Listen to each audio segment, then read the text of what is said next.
और आप सभी को करवा चौथ की भी बधाई देता हूं और विशेष तौर पर बहनों को नमन करके कहता हूं कि करवा चौथ के समय भी, व्रत के समय भी आज आप इस संकल्प सभा में उपस्थित है। आपका कर्ज अपने भाई के ऊपर है, ये मैं आपको विश्वास दिलाता हूं।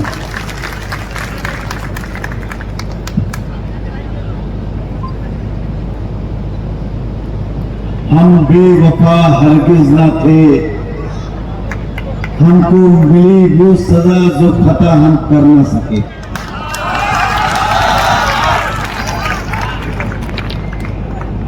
हमारी कश्ती की डूबी वहां जहां पानी कम था, हमें तो अपनों ने लूटा था, गैरों में क्या दम था। अगर शायद वर्तमान के नेता हमारे अपने नहीं होता तो शायद हम यहाँ ये परिस्थिति नहीं होती। इसीलिए कहते हैं कि हमें तो अपनों ने लूटा, गैरों में क्या दम था। मेरा भाईंदर शहर उत्तम ते चेना एकूण 80 किलोमीटर टेक्नॉलॉजी क्षेत्र, आजची लोकसंख्या अंदाजित 15 लाख। आगरी कोळींचा हा गावातनं शहर निर्माण झाला। आगरी कोली का ये गांव में से शहर निर्माण हुआ। इस मीरा भाईंदर के अंदर 22 साल के राजनीतिक सफर में बरंचसं काही शिकण्यासारखं होतं, बरंचसं काही करण्यासारखं होतं, बरंचसं काही केलं, बरंचसं काही करण्याचं राहून गेलं। ज्या आगरी कोलींचा आपण गाव म्हणतो, कोली समाज उत्तममध्ये मोठ्या प्रमाणात ज्या गावात शहर निर्माण केलं, या शहरामध्ये सर्वांच्या नशिबात सुविधा आली। उत्तमकरला काय भेटलं तर घनकचरा प्रकल्प, 24 तास वासात राहायचं अशा प्रकारचा प्रकल्प दिला आहे काँग्रेस आणि राष्ट्रवादी सरकारने त्यांना। नक्कीच मी उत्तमकरला विश्वास देतो, येणाऱ्या काळात घनकचरा प्रकल्प हा स्थलांतरित होऊ शकत नाही, तरी प्रत्येक गावातला कचरा त्या भागामध्ये विल्हेवाट झाला पाहिजे, हे मी आपल्याला आश्वासित करतो आणि यासाठी प्रयत्न करणार। इस शहर में इतनी बड़ी बड़ी इमारत बनी, मल्टी स्पेशलिस्ट स्टोरी बिल्डिंग बनी, लेकिन आज भी उत्तम के गांव वाले सुरक्षित महसूस नहीं करते कि हमारे घर सरकारी जमीन पे है, कब क्या हो जाएगा। नहीं आपल्याला गावठणचा दर्जा भेटत आहे, नाही आपली घर नियमित होत आहे। आपल्याला आश्वासित करतो, येणाऱ्या काळात आपली घर नियमित होईल, सरकारकडून कुठली नोटीस बजावली जाणार नाही, आपण सुरक्षित राहाल अशा प्रकारचं आश्वासन मी देतो। याचप्रमाणे आगरींचा हा गावातला शहर निर्माण झाला। आगरी समाजाने या शहरावर अनेक उपकार केले।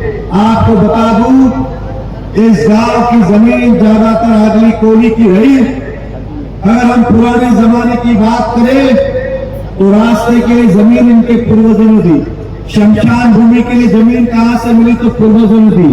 तालाब हो, बावड़ी हो, रास्ते हो या स्कूलें हो, ये सब इनके पूर्वजों ने बख्शिश में इस शहर को जमीन दी है। इनका कर्ज उतारे नहीं उतर सकता, इतना मैं कहूंगा। मैं आगरी कोली बांधवांना आश्वासित करतो, आपले सर्वांचे जे काही स्वप्न आहे ते नक्कीच पूर्ण कराल। इन्हें आज तक नौकरियां तक पूरी तरह से मिली नहीं, जिन्होंने गांव में से शहर बनाया, आज भी उनके बच्चे नौकरी के लिए वंचित है। आपण कृपया बाजूला बोलणे काय करते हो, पाणी बंद कर दो। आज तुमको सुरक्षित नहीं। हमारे यहाँ पे नमक की खेती होती थी, मिठाईची शेती करत होते, आज ही त्यांचा प्रश्न सुटला नहीं। कायदा था जो खेती करेगा उसकी जमीन, इतने साल हो गए, 10 साल, 20 साल, 30 साल, 40 साल, 50 साल होने आए, अभी तक न्याय नहीं मिला। मेरा पूरा प्रयत्न रहेगा की आगरींना, शिरोत्तरांना त्यांची मिठाची जमीन त्यांना मिळालीच पाहिजे, यासाठी नक्की प्रयत्नशील राहील। अनेक काम आहे, गावठण दर्जा असेल, आपले घर नियमित करायचं असेल, रिडेव्हलपमेंटचा प्रश्न असेल, नक्कीच सोडवायचा प्रयत्न करेल। ज्या स्लम मध्ये, जिस स्लम में आम आदमी रहता है, मोदी जी का सपना है कि देश के हर व्यक्ति के पास अपना पक्का मकान होना चाहिए, लेकिन चाल में रहने वाला, बस्ती में रहने वाला, झोपड़ी में रहने वाला जब घर से निकलता है तो ये चिंता रहती है कहीं मेरे घर को कुछ हो ना जाए, कोई तोड़ ना रहे। तो आप सभी बस्ती में रहने वाले, स्लम में रहने वाले को विश्वास दिलाते हैं कि आपको देंगे तो पक्का घर देंगे, आपके घर का बाल भी बाका नहीं होने देंगे, विश्वास दिलाता हूं। हर व्यक्ति को जीने का अधिकार है, मूलभूत सुविधा मिलनी चाहिए, लेकिन आज भी झुग्गी झोपड़ी के अंदर सीआरजेड के नाम के ऊपर ना पीने को पानी मिल रहा है, ना बच्चे को पढ़ने के लिए बिजली मिल रही है। विश्वास देता हूं आपको, आने के बाद सीआरजेड हो के कुछ भी हो, अगर घर है तो बिजली भी होनी चाहिए, पानी भी होनी चाहिए, आपके बच्चों को शिक्षा भी होनी चाहिए। ये वादा है मेरे मीरा भाईंदर के तमाम स्लम बस्ती चाली में रहने वालों के लोगों के लिए। आप विश्वास कर सकते हैं और सुरक्षित रहे। लोग अफवाह फैलाएंगे, ये आएंगे तो घर तोड़ेंगे, ये हमें बेघर करेंगे। हमारा 5 साल का कार्यकाल हुआ, हमने एक भी व्यक्ति को आज तक बेघर करने का प्रयास नहीं किया। रोडवैंडी में कोई गया होगा तो उसको 10 लाख के बदले में 25 लाख 30 लाख के मकान दिए, जो नियम में उसे न्याय किया। और आपको विश्वास दिलाता हूं, इस शहर में एसआरए जैसी स्कीम लाके हमारा शहर के अंदर सभी परिवार को पक्के मकान मिले, इसके लिए हमारा प्रयास रहेगा। मैं शहर के रहवासियों को यह भी कहूंगा, रीडेवलपमेंट की बहुत बड़ी समस्या है मीरा भाईंदर में, कन्वेंस की समस्या है। मैं आज आपको विश्वास दिलाता हूं, रीडेवलपमेंट में आपको पूरे मकान मिले, पहले से ज्यादा मिले और फ्री में मिले। इसके लिए कायदे के अंदर बदलाव लाएंगे, परिवर्तन लाएंगे, विश्वास दिलाता हूं। जिन सोसाइटी के पास कन्वेंस नहीं है, बिल्डर को हम विनती भी करेंगे, प्रेशर भी करेंगे, भाई जो नियम है उसको फॉलो करे और सभी सोसाइटी को कन्वेंस मिले। और अगर नहीं मिल सकते तो आपको डीम कन्वेंस इसी मीरा भाईंदर में उपलब्ध हो, इस तरह की व्यवस्था हम बनाएंगे, ऐसा आपको विश्वास दिलाता हूं। मैं मीरा भाईंदर में कई वर्षों से हम रहते हैं, हम सब ने मीरा भाईंदर को प्रगतिशील होते हुए देखा है। मैं ये नहीं कहता कि पहले विकास नहीं हुआ, पहले भी शहर में विकास हुआ, लेकिन जिस तेजी से आबादी बढ़ी, संख्या बढ़ी, उस तेजी से कभी किसी ने नहीं किया। हमारे पहले भी यहाँ पे नेता थे, कांग्रेस भी रही, एनसीपी भी रही, उनके गठबंधन भी रहे, उनकी सरकार भी रहे, उनके मेयर भी रहे। हम बाकी कुछ नहीं कहते। अरे इस मीरा भाईंदर को 50 साल में आप पीने की, पानी की व्यवस्था नहीं कर पाए, इससे ज्यादा आपसे उम्मीद क्या करें। हमारा सपना था कि मीरा भाईंदर को 24 घंटे पानी मिले, इसलिए 2017 में सूर्या प्रकल्प की योजना की शुरुआत की। 2021 में पूरा करके आपको 24 घंटे पानी देना था, लेकिन हमारे यहाँ के वर्तमान के नेता उसमें असफल रहे। जब हम काम करते 100 प्रकार के विघ्न आते, लेकिन उसका रास्ता निकाल के समय पे प्रकल्प होना चाहिए। आज मीरा भाईंदर की परिस्थिति यह है, जितना हम 2017 में पानी लाए थे उससे भरा तो नहीं, लेकिन 2 करोड़ लीटर पानी प्रतिदिन कम हो गया। और आज ये समय आया है कि मीरा भाईंदर में नए कनेक्शन बंद करने पड़े। मैं कमिश्नर साहब से कहना चाहता हूं, इस शहर में हम भेदभाव कैसे कर सकते? एक व्यक्ति को पीने का पानी देंगे, एक को नहीं देंगे। अगर आपको तकलीफ है तो आप बिल्डिंग परमिशन बंद कर दीजिए, नई बिल्डिंग को परमिशन देना बंद कर दे, जब आपके पास पानी आएगा तब दीजिए। लेकिन इस शहर के व्यक्ति को, नागरिक को पानी देना ये मानवता भी है और नेता का फर्ज भी है।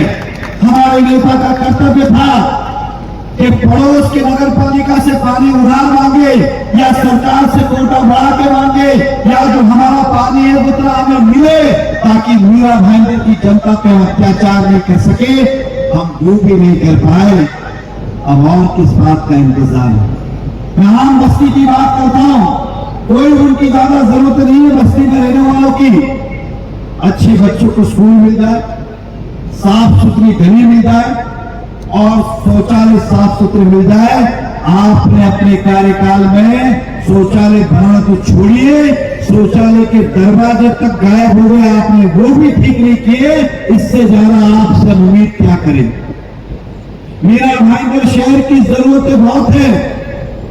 मैं मानता हूं कि छोटी छोटी बातें, रास्ते पे साफ सफाई, रास्ते के खड्डे, पीने के पानी, अच्छी सड़क आपको मिलनी ही चाहिए। लेकिन साथ ही साथ हम बात कर रहे विधानसभा की। यहाँ के चुनने वाले नेता, जो चुने गए नेता थे, उनका अनुभव कम था, इसलिए दोनों ने केवल गलियों की बात की, इस शहर की और राज्य की बात नहीं की। विधायक भले इस मीरा भाईंदर से चुन के जाएगा, लेकिन उसे भविष्य बनाना है महाराष्ट्र का, इस महाराष्ट्र की प्रगति पे ले जाना है। हमारी गलियों का तो सुधार होना चाहिए, लेकिन महाराष्ट्र भी हमारा आगे बढ़ना चाहिए। ये नेताओं का काम होता है, लेकिन हमारे नेता कभी प्रोग्राम के आगे आए नहीं, कभी रिबिन कटिंग, कभी नारंग फोड़ना, इसके अलावा है ही नहीं। हमने अपने 5 साल में इस शहर में क्या क्या नहीं किया, आप जरा अंदाजा लगाइए। मेट्रो लाने वाले हम ही हैं, ब्रिज बनाने वाले हम ही हैं, सिविल कोड बनाने वाले हम ही हैं, पुलिस कमिश्नरेट लाने वाले भी हम ही हैं, 24 घंटा पानी का प्रकल्प करने वाले भी हम ही हैं, सोसाइटी रजिस्टर लाने वाले भी हम ही हैं, लता मंगेशकर जी ऑडिटोरियम बनाने वाले भी हम ही हैं। इस शहर में टेम्बा हॉस्पिटल की बात करूं तो ये भी बनाने वाले हम ही हैं। इस शहर के अंदर पशु चिकित्सालय ये बनाने वाले भी हम ही हैं। ये बात और है कि नालायकों ने उसके अंदर ऑफिस बना दी। ये बात और है कि पशु चिकित्सालय के अंदर इन्होंने ऑफिस बनाया। इस शहर में सबवे शुरू करने वाले भी हम ही हैं। इस शहर में प्रमोद महाजन सभागार बनाने वाले भी हम ही हैं। इस शहर में मीनाबाई ठाकरे सभागार बनाने वाले भी हम ही हैं। इस शहर के चौड़े रोड आप देख रहे ये बनाने वाले भी हम ही हैं। वर्सोवा ब्रिज के ऊपर आप जो नया ब्रिज देख रहे हैं 5 रोडों के पास, वो बनाने वाले भी हम ही हैं, कोई और नहीं है। हमने 5 साल में कितने बड़े बड़े काम किए आप सोचिए। क्या ये मेरे शहर की पहले जरूरत नहीं थी? 14 के पहले तब भी जरूरत थी, लेकिन आपको भी पता है हमारे नेता कभी कैबिन के बाहर आए नहीं, नारियल का फोड़ने, रिबन काटने, गणपति दर्शन करने, इसके अलावा कभी शहर को देखा ही नहीं। अगर देखा होता तो उन्हें समझता कि हमारे शहर की परेशानी क्या है। आज हमारा शहर पिछले 5 सालों से रुक गया है। आपको बताना चाहूंगा, अगर आपका अनुमान है, मैं बहुत विजन देखता हूं, मेरे सपने इस शहर के बहुत बड़े हैं। आप मेरे सपनों पर कितना विश्वास करेंगे मुझे नहीं पता, लेकिन मैं वही सपने जीवन में देखता हूं जो मैं पूरे कर सकता हूं। मैं ऐसे सपने देखता ही नहीं जो पूरे नहीं हो सकते। ये मेट्रो मेरा भाईंदर में आएगी गलियों में, आपके बिल्डिंग के बाहर, ये कभी किसी ने नहीं सोचा था, लेकिन हमने सपना देखा और उसे पूरा किया। 24 घंटे पानी, विश्वास दिलाता हूं आपका आशीर्वाद मिलने के बाद पहले 6 महीने में 12 है, हम पहले 6 महीने में 24 घंटे पानी आपको देंगे, इस बात को विश्वास दिलाता हूं। 5 सालों में शहर रुक सा गया है। 5 सालों में अगर आपको एक भी चीज अगर लगता है कि इन 5 सालों में ये हुआ है, तो मुझे आप बताइए कि ये वस्तु 5 सालों में हुई है। किसी को लगता है तो बताए कि ये 5 साल में बना है, हम वहीं के वहीं रुक गए, हम वहीं के वहीं रुक गए।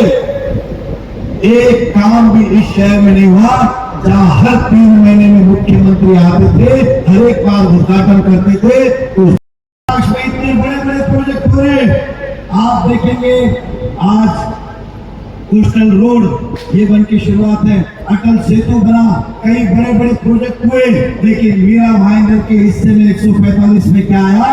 हम अक्षम रहे। नहीं तो ये मीरा भाईंदर में, क्योंकि 2.5 साल में विकास की गंगा महाराष्ट्र में बही थी, लेकिन हम अक्षम रहे उस गंगा को मीरा भाईंदर तक लाने में। अब हमारा काम है कि उस बाधाओं को निकाल के वो गंगा मीरा भाईंदर तक लाके रहेंगे। इस 5 साल में जो शेयर हुआ है, मैं एक लाइन में करके उस बात को समापन करूंगा। कितना पीछे गए? उदाहरण के तौर पे मैं हमेशा भाषण में कहता हूं कि अगर कल सुबह मेट्रो शुरू हो जाए और कल 24 घंटे पानी आ जाए तो मीरा भाईंदर के भाव बढ़ेंगे कि नहीं? कितने बढ़ेंगे? 15%। चलो 10% गिनते, 1000 रुपया बढ़ेगा कि नहीं? हाथ ऊपर करके बताए, बढ़ेंगे कि नहीं? बढ़ेगा। तो स्वाभाविक है, अगर एक फ्लैट 1000 रुपया का 1000 रुपया फुट बढ़ता है, 1000 फुट का फ्लैट है तो 10 लाख रुपया बढ़ता है। अगर हम होते तो 2022 से मेट्रो शुरू हो चुकी होती और 2021 में 24 घंटे पानी आ चुका होता। आपके मकान की कीमत उसी समय 10 लाख बढ़ गई होती। अब कितने पीछे गए हम? कितने पीछे गए? एक मकान पे 10 लाख, एक बिल्डिंग में 50 मकान होते तो हर बिल्डिंग में 5 करोड़ रुपया हम पीछे गए। कितने? 5 करोड़। मीरा भाईंदर में 10,000 बिल्डिंग है, एक बिल्डिंग में 5 करोड़, 10 बिल्डिंग में 50 करोड़, 100 बिल्डिंग में 500 करोड़, 1000 बिल्डिंग में 5000 करोड़, 10,000 बिल्डिंग में 50,000 करोड़। मेरे शहर की कीमत आज 50,000 करोड़ है। केवल एक गलती के लिए है तो मेरे शहर की वैल्यूएशन 50,000 करोड़ ऊपर होती। मोदी जी अब कहते हैं हमारा देश तीसरी आर्थिक व्यवस्था बने, इसका मतलब वही है कि हमारे देश की वैल्यूएशन जिस दिन बढ़ जाएगी अमेरिका के डॉलर के भाव नीचे आ जाएंगे। इसीलिए तीसरी आर्थिक व्यवस्था हमें चाहिए।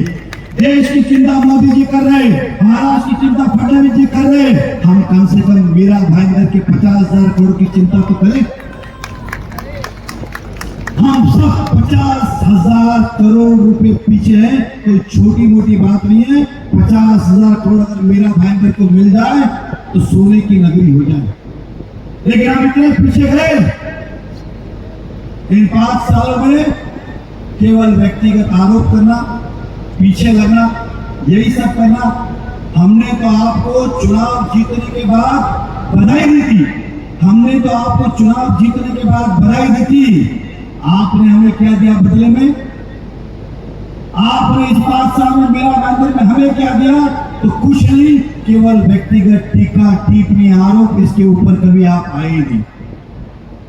दुख होता है जिस मीरा भाईंदर के बच्चे को इन मंच पे बैठे हुए सभी जितने महानुभाव हैं, इन्होंने कई सारे संघर्ष किए, कई सारे विषय विधानसभा में लाए कि हमारा महाराष्ट्र आगे जाए, हमारा शहर आगे जाए। लेकिन 5 साल में आपने ठप कर दिया। मैं अगर भ्रष्टाचार की बात करूं, मीरा भाईंदर में 30% हाउस टैक्स बढ़ा। जब 5 साल में काम ही नहीं हुआ तो टैक्स किस बात का बढ़ा? जब 5 साल में काम ही नहीं हुआ तो टैक्स किस काम का बढ़ा? ढोले नाम के कमिश्नर ने इस मीरा भाईंदर का इतना ढोल बजाया कि हम कर्जे में चले गए और हमारे नेता ने एक शब्द नहीं बोला क्योंकि उनके ढोल के ताल के ऊपर आप चलते रहे। मीरा भाईंदर को आप पीछे करके गए। आज 30% हाउस टैक्स बढ़ा क्योंकि भ्रष्टाचार बढ़ा। ये कमिश्नर कहता है कि पगार के लिए पैसा नहीं है, लाइट बिल भरने के लिए पैसे नहीं है, इसलिए हमारा हाउस टैक्स बढ़ा। उनको चाहिए था, हमारे नेताओं को चाहिए था कि आपका टैक्स नहीं बढ़ाए, मीरा भाईंदर की इनकम बढ़ाए, लेकिन वो कर नहीं पाए। इसलिए आज हम एक परिस्थिति के अंदर रीडेवलपमेंट की जब बात करता हूं, इस शहर को क्लस्टर की योजना लेके आए अपने स्वार्थ के लिए। जिनको नहीं पता उनको बता दूं, जिनकी बिल्डिंग अभी नहीं बनी है 1995 में, ठीक है, लेकिन जितनी जुड़ी बिल्डिंग है आज बिल्डिंग टूट तो सकती है, वापस बन नहीं सकती, क्योंकि ये कायदा लाया है कि कम से कम 10,000 मीटर प्लॉट होना चाहिए। अब 10,000 मीटर प्लॉट मतलब कम से कम 15 बिल्डिंग, 16 बिल्डिंग, 20 बिल्डिंग एक साथ में आएंगे। इधर 2 बिल्डिंग साथ में होती नहीं, 20 कहां से आएगी? अगर एक बिल्डिंग कल तोड़ देंगे तो 20 बिल्डिंग कब खाली होगी, कब बनेगी? आज लोग बेघर हो रहे, उन्हें घर नहीं मिल रहा है। इस प्रकार का व्यवहार हो रहा है। इस शहर को आगे ले जाना है, इस शहर को और गतिमान करना है, उसके लिए आवश्यकता मुझे आपके साथ की है। क्या आप साथ हो? अगर आप साथ हो तो मैं संकल्प लेना चाहता हूं। अगर क्योंकि आपने संकल्प लिया है मेरे लिए, तो मेरा भी फर्ज बनता है कि मैं आपके लिए संकल्प लूं। साथ दोगे? वादा? मैं संकल्प संकल्प लेता हूं कि इस मीरा भाईंदर के अंदर अच्छे कॉलेज का निर्माण करूंगा ताकि मीरा भाईंदर के एक भी बच्चों को अपने परिवार को छोड़ के मुंबई पढ़ने नहीं जाना पड़े, मेरे शहर के बच्चों को मेरे शहर में एडमिशन मिले। आपके तो नववचन में था कि आप नहीं बनाएंगे और कहा था सरकार के माध्यम से बनाएंगे। हम पिछले 5 साल से ढूंढ रहे कौन सा कॉलेज आपने बनाया 5 सालों में। मेरे पास उनकी संकल्प की यादी लेके आया। मैं संकल्प लेती हूं मीरा भाईंदर क्षेत्र में एपीएमसी मार्केट का निर्माण करेंगे। कहां पर है?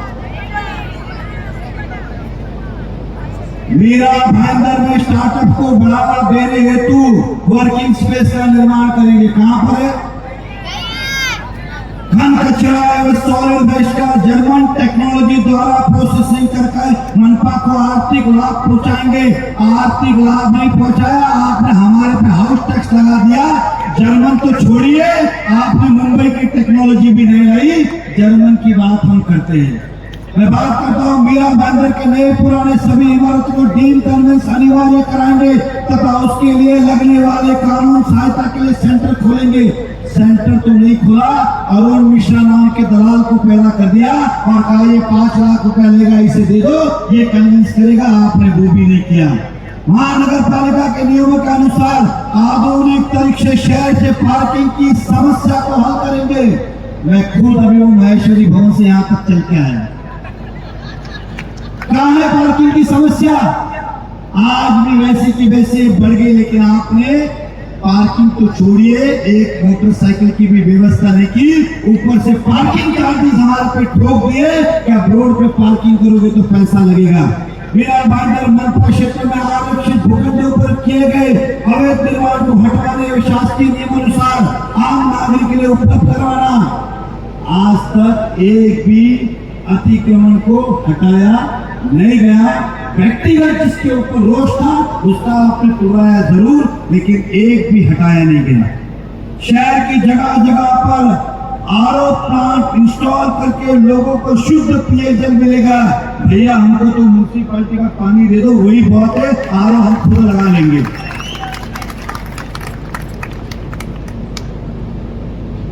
मीरा भाईंदर में मेडिकल, टेक्निकल, मैनेजमेंट, कानूनी, सरकारी महाविद्यालय भवन का निर्माण करेंगे। मेडिकल कॉलेज तो छोड़िए भैया, मेरे बच्चों के लिए 11वीं की कॉलेज ये बना दीजिए, बहुत है।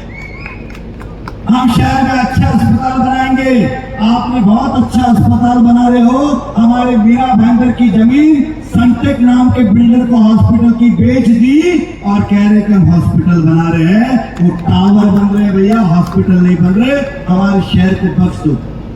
हम टोल की बात करते हैं, अगर वो कहते हैं टोल हमने हटाया तो आपको स्पष्ट कर दूं, महाराष्ट्र सरकार ने आगामी विधानसभा को देखते हुए महाराष्ट्र के जितने प्रश्न थे, महायुति की सरकार ने मिलकर कुछ निर्णय लिए। इन्होंने 2 महीने पहले कहा कि कुछ काम बोलते हैं लेकिन नहीं होते हैं, लेकिन मैं नई सड़क बनाऊंगी जिसके ऊपर टोल नहीं लगेगा। वाह रे वाह, नई सड़क का निर्माण करेंगे जिसके ऊपर टोल नहीं लगेगा। ये तो कमाल हो गया। मतलब हमारे सुभाष जी कह रहे कि मंदिर में जाने नहीं दे रहे। मैं कह रहा हूँ सुभाष जी कोई बात नहीं, आप रुक जाइए, मैं नया मंदिर बनाऊंगा, उसमें आप जाइए। कमाल है। ये टोल जो निकला है वो केवल यहाँ का नहीं, न्यू बॉम्बे, मलूर, थाना, एरोली, मीरा भाईंदर, ये सभी जगह का निकला है। और टोल सरकार का निर्णय है, इसलिए इसमें कोई श्रेय लेने की बात ही नहीं करे, क्योंकि सरकार ने 800 करोड़ रुपए चुका के टोल को वापस लिया है। मेरा संकल्प है इस शहर में मल्टी स्पेशलिटी हॉस्पिटल बनाऊं। मेरा संकल्प है मैं इस शहर में व्यापार, उद्योग और कॉर्पोरेट ऑफिस हम लाएंगे। हमारा संकल्प है इस शहर में पासपोर्ट ऑफिस लाएंगे। हमारा संकल्प है इस दहीसर का लिंक रोड की शुरुआत करेंगे। हमारा संकल्प है जो अंधेरी तक कोस्टल रोड है उसे मीरा भाईंदर तक लेके आएंगे। हमारा संकल्प है Bhayandar west railway station parallel Mira road से कनेक्ट करेंगे। हमारा संकल्प है सुभाष चंद्र मैदान से लेके भाईंदर स्टेशन तक लिंक रोड बनाएंगे। हमारा संकल्प है जसरपा गोडबंदर लिंक रोड को पूरा करेंगे। हमारा संकल्प है भाईंदर से नायगांव का हम रोड बनाएंगे, ब्रिज बनाएंगे ताकि लोग गाड़ी से आ जा सके। हमारा संकल्प है मीरा रोड से भी लोकल ट्रेन शुरू हो। हमारा संकल्प है गुजरात और राजस्थान की ट्रेन मीरा भाईंदर में रुके। हमारा संकल्प है मेरे शहर को युवाओं को इसी शहर में रोजगार मिले, मेरे शहर के युवाओं को इसी शहर में रोजगार मिले। ये हमारा संकल्प है कि मीरा भाईंदर में स्टार्टअप के लिए हमारे यूथ को फाइनेंस सरकार की तरफ से मिले ताकि अपना स्टार्टअप शुरू कर सके। ये आपको विश्वास दिलाता हूं। हमारा संकल्प है इस शहर में हम पासपोर्ट ऑफिस बनाएंगे। हमारा संकल्प है कत्ल खाना केवल रद्द हुआ है, हम आने वाले समय में इसे नक्शे से निकाल देंगे। ये हमारा संकल्प है। हमारा संकल्प है स्लम के रिडेवलपमेंट के लिए एसआरए लाएंगे। हमारा संकल्प है उत्तम घनकर प्रकल्प के लिए अलग अलग जगह छोटे छोटे प्रकल्प बनाएंगे ताकि वहां के कचरे का वही निर्णय हो जाए। हमारा संकल्प है इस शहर में महिलाओं को प्रशिक्षण देने के लिए महिला भवन बनाएंगे।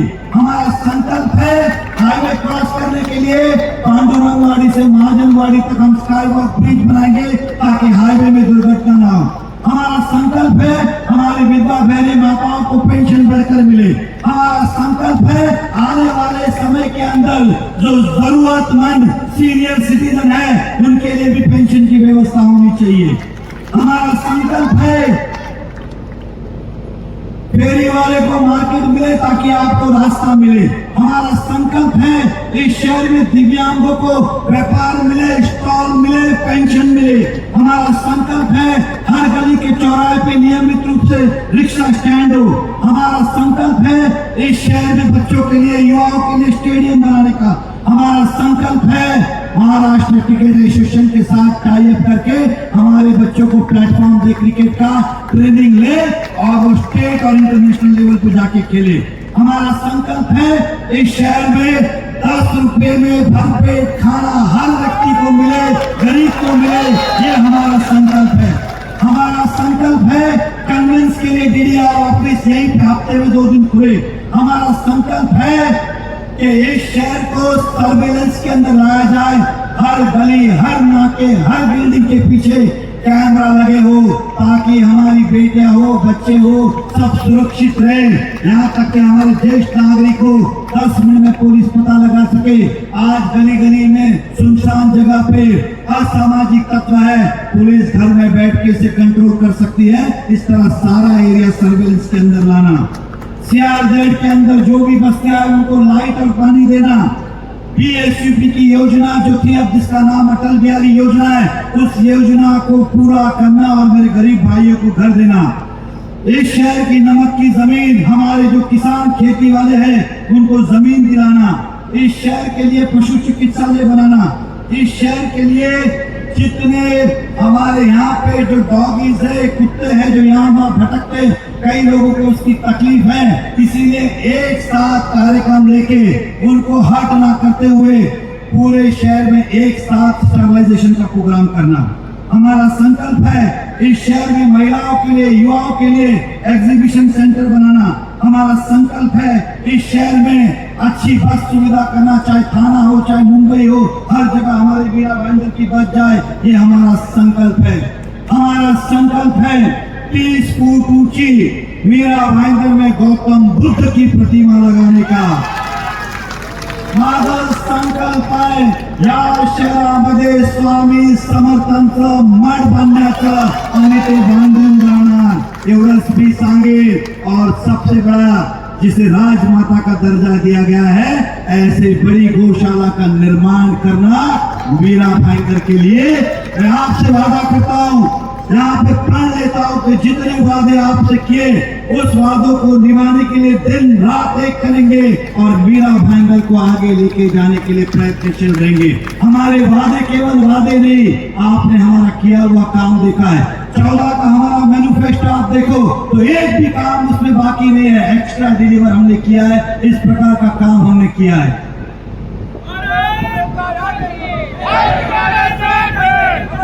दिन रात हमने काम किया। अब मेरी बात को ध्यान से सुनिएगा। बहुत छोटी सी उम्र में इस शहर में आया। 7 साल की उम्र में पिता का देहांत हुआ। किराने की दुकान, हम चार भाई बहन, 3 छोटे, सबसे बड़ा मैं और माता जी। देहांत हुआ, किराने की दुकान। सब रिश्तेदारों ने कहा कि अब आप क्या करेंगे, आप गांव वापस चले जाओ राजस्थान, बच्चों को कैसे संभालेंगे।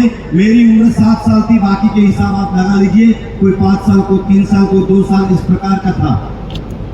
उस समय हमारी माता जी ने निर्णय लिया कि नहीं, मैं यहीं पे रहूंगी और अपने बच्चों को पढ़ाऊंगी।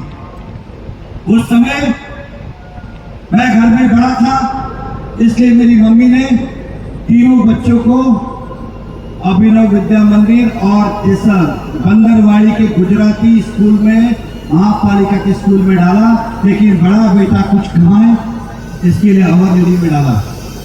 एक समय ऐसा आया, परिवार का भार बड़ा, काम बड़ा, माता जी अकेली, एक तरफ 4 बच्चे भाई बहन, और मुझे मजबूरी में 8वीं में स्कूल, 8वीं पास करके 9वीं में स्कूल छोड़नी पड़ी।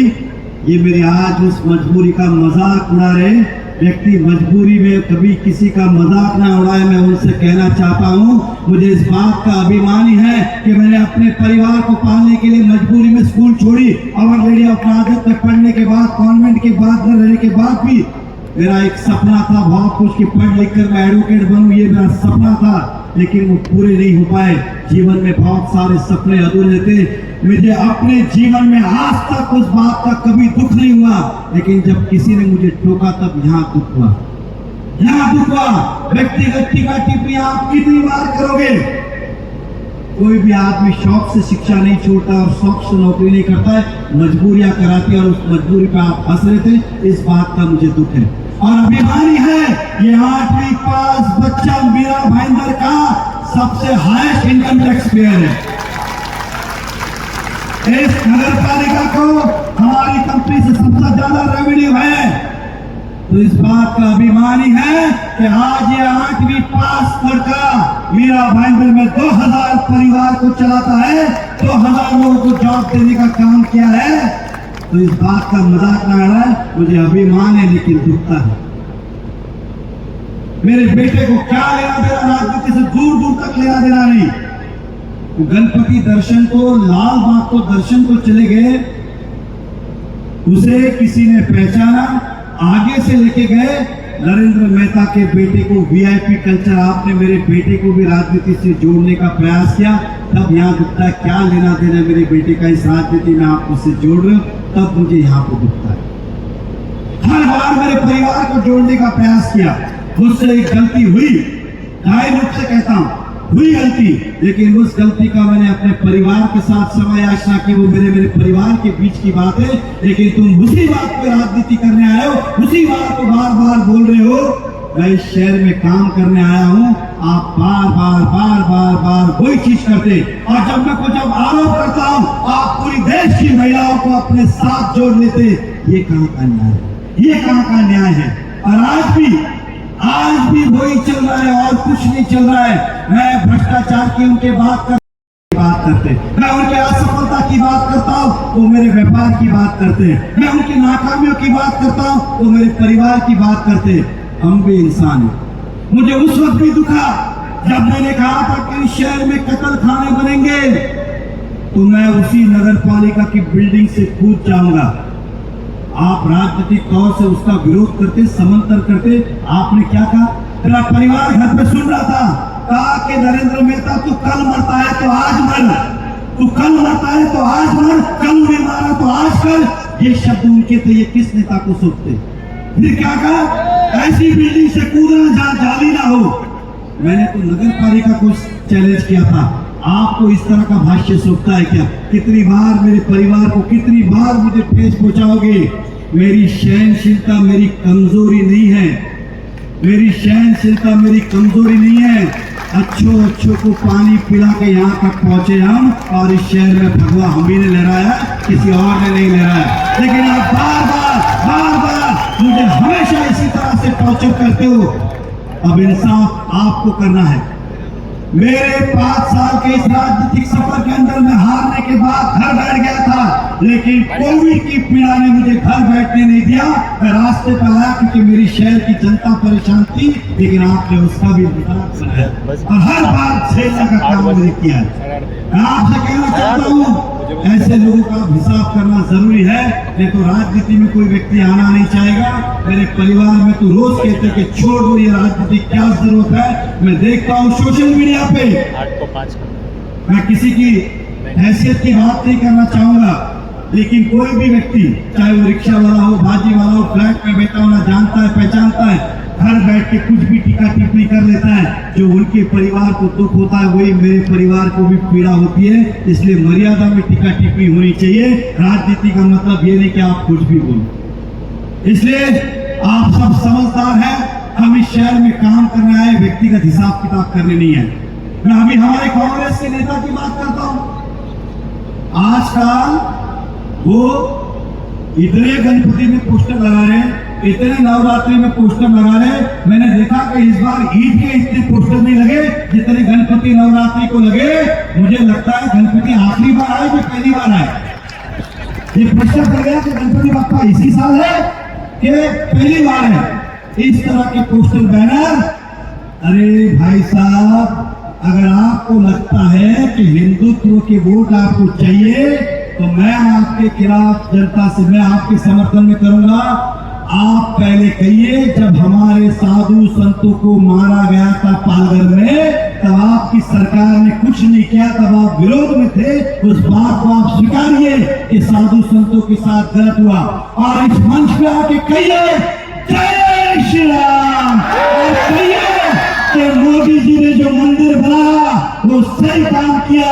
आप राहुल की बातों में बातें ना मिलाए और कहिए आपको हिंदुओं के वोट चाहिए तो कहिए आकर कि 370 हटाया गया। एक देश में 2 संविधान, 2 विधान, 2 झंडे नहीं चल सकते। ये काम मोदी जी ने सही किया है। आप आके मंच पे कहिए, उसके बाद आप बात करिए। जब कत्ल खाने की बात थी, कत्ल खाने की बात थी, आपने एक शब्द नहीं बोला, आपने एक शब्द नहीं बोला। कत्ल खाना गलत है कि सही है, किसने लाया, क्या लाया, वो छोड़िए, लेकिन आप उसके विरोध में नहीं आए और हमसे फिर वोट की उम्मीद करते हो। आपसे कहना चाहूंगा, आप सबसे कहना चाहूंगा, मुझे अच्छी तरह पता है, दिन रात नया नगर हो, दूसरा एरिया हो, वोट पे वोट डाले गए। आपसे कहना चाहूंगा, इस बार बटोगे तो कटोगे, इस बार बटना नहीं। हमने अपने जीवन में, राजनीतिक सफर में सभी समाज को लेके साथ में विकास किया है। हिंदू हो, मुस्लिम हो, सिख हो, ईसाई हो, दलित हो, जो भी हो, एक व्यक्ति हमारी पार्टी पे, हमारे पे आरोप नहीं लगा सकते कि हमने भेदभाव किया और जातिवाद किया है। इसलिए आपसे कहना चाहूंगा कि ऐसे लोगों से सावधान रहे जो चुनाव आने के समय बाहर निकलते। आप देखिए, इटास उठा के 2014 में घर गए, 2019 में वापस आए, फिर घर गए, 2024 में वापस आए। 5 साल आप दुनिया को छोड़ के चले जाते हो और चुनाव में जब आपको लगता है कि अब जीतने का मौका है तो आप वापस आते हो। जनता समझदार है, मुझे विश्वास है कि आप सभी इस बार साथ देंगे, समर्थन देंगे और पूरी ताकत के साथ आप हमारे साथ खड़े रहेंगे। खड़े हो, वादा, विश्वास रखूं। आपसे खाली इतनी विनती करूंगा, अफवाहों पे नहीं जाए। ये वही चीजें वापस लेके आएंगे। ये अपनी लाइन बड़ी नहीं करते, हमारी लाइन छोटी करने का प्रयास करेंगे। इसलिए पूरी ताकत के साथ बिंदास रहिए। मैंने जितने संकल्प लिए हैं लिखित रूप में आपको भेजूंगा और इस संकल्प सभा के माध्यम से हम सब मिलकर पूरा करेंगे। मैं आपको विश्वास दिलाता हूं, इतना ही मैं कह सकता हूं। और जाते जाते मैं एक बात कहना चाहूंगा, आपको कुछ मेरी लास्ट बात को समझ लेंगे तो सब कुछ समझ में आएंगे। आपके वोटों को उन्होंने कितनी बार बेचा? आपके नाम से, मोदी जी के नाम से वोट लिए, देवेंद्र जी को वोट दिया, जैसे ही देवेंद्र जी मुख्यमंत्री पद से नीचे आए, आप उद्धव ठाकरे जी के साथ गए, वो पद से नीचे आए, आप किसके साथ गए आज तक हमको पता नहीं है, लेकिन शिवसेना के साथ है। एक बार नहीं, दो बार नहीं, तीन बार आपके वोटों का सौदा किया है। आज भी आप सत्ता में हो, आज भी आप सत्ता में हो, लेकिन शहर का विकास करने में असफल हो।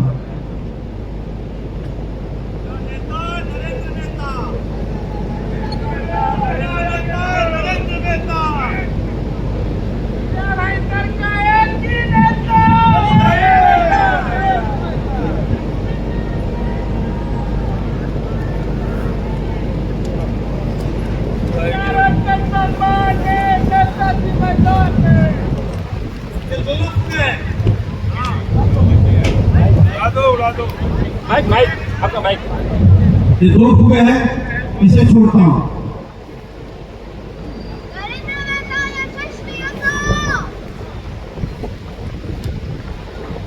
दोनों है, ये उड़ रहा है, ये नहीं उड़ रहा, क्या कारण?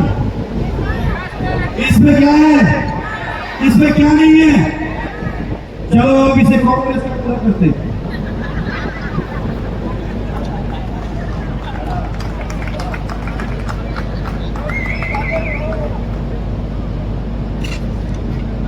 अभी से हरा लगाया, अभी ये उड़ रहा है, इसे कांग्रेस किया तब भी नहीं उड़ रहा है, क्या कारण? इसमें गैस नहीं है। चलो अब इसे भरवा करते हैं।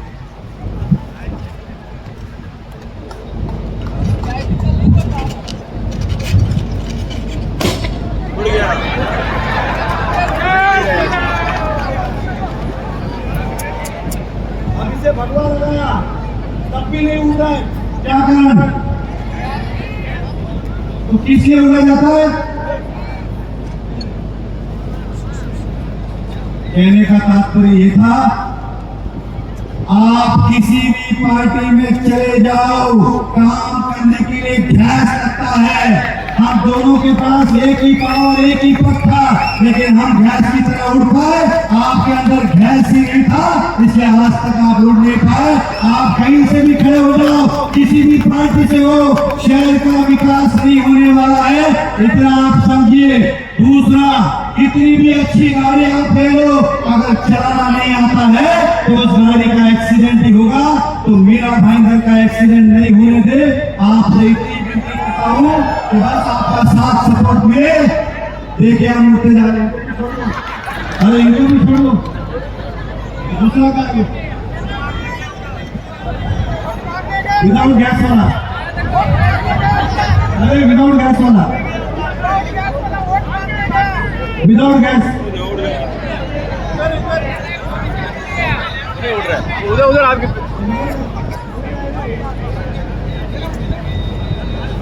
अभी ये थोड़ा बहुत उड़ेगा ना, तो विकास मोदी जी और देवेंद्र फडणवीस की वजह से उड़ेगा, इसके अंदर कोई करामत नहीं है।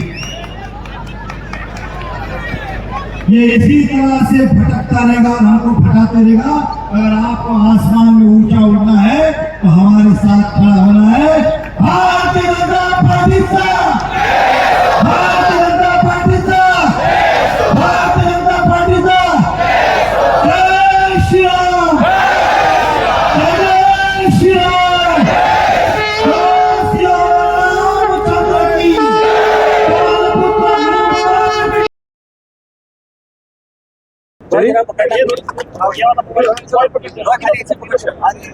ये ऊपर ले लो, आज की संकल्प सभा में एक तीर दो निशाने। एक नेता ने 50,000 करोड़ शहर को पीछे ले गया, दूसरा नेता बाहर नहीं निकलता। कि मीरा भाईंदर शहर में हमारे पार्टी के माध्यम से जिला अध्यक्ष नेतृत्व में आज का जो आपने सभा देखी है, कई महीनों की मेहनत है, केवल एक दिन की मेहनत नहीं है और एक दिन का जनता का और लोगों का प्यार नहीं। अलग अलग जगह हमारे कार्यकर्ता समय समय पे जनता के बीच में गए, उनकी बात सुनी, उन्हें न्याय दिया और उनके प्रश्नों को उठाया। और आज हमने, आपको पता होगा कि 4 दिन पहले ही इलेक्शन डिक्लेयर हुए, 20 नवंबर को चुनाव होने जा रहे, तो स्वाभाविक है कि भारतीय जनता पार्टी यहाँ से जीते, वही लड़े। इसके लिए इस सभा का आयोजन होना और जनता तक भारतीय जनता पार्टी के विचार रखना, इसलिए आज जिला अध्यक्ष जी और हमने मिलकर सभा का आयोजन किया था। हमने 44 मुद्दे के संकल्प लिए और हमें विश्वास है कि जनता का आशीर्वाद मिलेंगे और वो संकल्प हम पूरा करेंगे। टिकट वाली क्यों अभी तक पक्की नहीं हुई? और आज की आपने मीरा भाईंदर ऐसे अभी तक तो 60 टिकटें बाकी नहीं हुई। पहले फेज की यारी तो सेकंड है, थर्ड है। हमें विश्वास है, कर्म कर फल की चिंता मत कर। मीरा भाईंदर भारतीय जनता पार्टी के जनधारों का है, विचारों का है। 101% भाजपा लड़ेगी और हम लड़ेंगे। ऐसा ना हो कि मीरा में कितने पूर्व नगर सेवक और पदाधिकारी मौजूद हैं? देखिए, मैंने कोई ऐसा गिना नहीं, लेकिन आपने देखा होगा अगर एक आध हम छोड़ दे जो कहीं अपने काम में व्यस्त होंगे, सबकी अपनी, लेकिन आप देखेंगे तो आज 4 मेयर थे, मैं भी मेयर रह चुका। आज सब मेयर यहाँ पे थे, दोनों डेप्यूटी मेयर यहाँ पे थे, सभी नगर सेवक थे, सभी लोग थे यहाँ पे। नरेश पाटिल भी थे, सारा अकरम भी थी, अमजद शेख भी थे, बाकी भी थे, सभी लोग थे। तो बड़ी संख्या में नगर सेवक, मंडल अध्यक्ष, कार्यकर्ता और जनता, क्योंकि ये आप जनता देख ही सकते हो, बाहर तक ट्रैफिक थी, लोग अंदर भी नहीं आ पाए। और आपको भी पता है कुर्सियां नहीं होने के कारण काफी लोग पीछे खड़े रह के फिर निकल गए। संकल्प यात्रा, संकल्प के माध्यम से आपको क्या शेयर ये माना जाए कि आपने विधानसभा चुनाव का हमने कहा कि विधानसभा की तैयारी पहले से की, अब विधिवत चुनाव जाहिर हो गया है तो स्वाभाविक है घर में थोड़ी बैठेंगे, काम भी करेंगे। इसलिए हमारा नारा है संकल्प मीरा भाईंदर के विकास का। संकल्प मीरा भाईंदर के विकास का 44 मुद्दे, इसके अलावा भी और भी कुछ होगा तो एडिशन हो जाएगा। तो ये चुनाव तो जिस दिन डिक्लेयर हुआ उसी दिन से हम पूरी जोर शोर से तैयारी में लगे। हम ही नहीं तो हमारा हर कार्यकर्ता घर घर तक जाने का प्रयास कर रहा है और जनता के बीच में जा रहे। हमारे अध्यक्ष महोदय हर मंडल जाके बैठकें ले रहे। हमें ये सीट जीतनी है और महायुति की सरकार फिर लानी है। आपसी विवाद का कारण ऐसा ना हो जाए कि सीट किसी और को मतलब 45 चला जाए। किसको और को? मुजफ्फर हुसैन की सीरीज में है। नहीं, मुजफ्फर हुसैन से हमारा क्या लेन देना? तो कांग्रेस के, वो कांग्रेस में बात करें। नहीं, हमारे विवाद कुछ नहीं है। हमारे काम जनता के करने, व्यक्तिगत विवादों से क्या लेन देना है? हम जनता जिसको पसंद करती है उसको जनता चुनेगी। हम जनता के पास जा रहे, किसी विवाद के पास थोड़ी जा रहे। और विवाद भी कोई बड़े रस्सी खींच वाले थोड़ी है। एक बार चुनाव की उम्मीदवारी डिक्लेयर हो जाएगी, वो भी खत्म हो जाएंगे। मेहता जी, हमने लोगों से बात की, लोगों का ये कहना था कि मेहता जी को टिकट मिले या न मिले, लेकिन हम इस बार मेहता जी को चुनाव जितवाएंगे। क्या कहेंगे आप? नहीं, ये जनता का प्यार है, आशीर्वाद है। और मैंने अपनी शुरुआत अपक्ष से की थी, एक समझ के चली, और तब भी मैं जीता, अपक्ष मेयर भी बना। लेकिन बाद में समय के साथ संगठन से जुड़ना जरूरी था और मेरी विचारधारा भारतीय जनता पार्टी से मिली और मैं आज भाजपा का, हम सब कर्मठ कार्यकर्ता है। हमने दिन रात मेहनत की, शहर के अंदर हमारे कार्यकर्ताओं ने मेहनत की और यहाँ तक पार्टी हमने लाई है। वो जनता के वर्ड थे, मेरे वर्ड नहीं थे। वो प्रेम भाव से उन्होंने कहा होगा। जनता का मान रखेंगे आप? मैंने क्या कहा? मुझे तो अपनी पार्टी पे विश्वास है, मैं दूसरे पे क्यों बात करूँ? आप, मैं अपनी पार्टी का ही मान रखूँ ना। वो मुझे टिकट दे रही है तो मैं क्यों ना बोलूँ। धन्यवाद।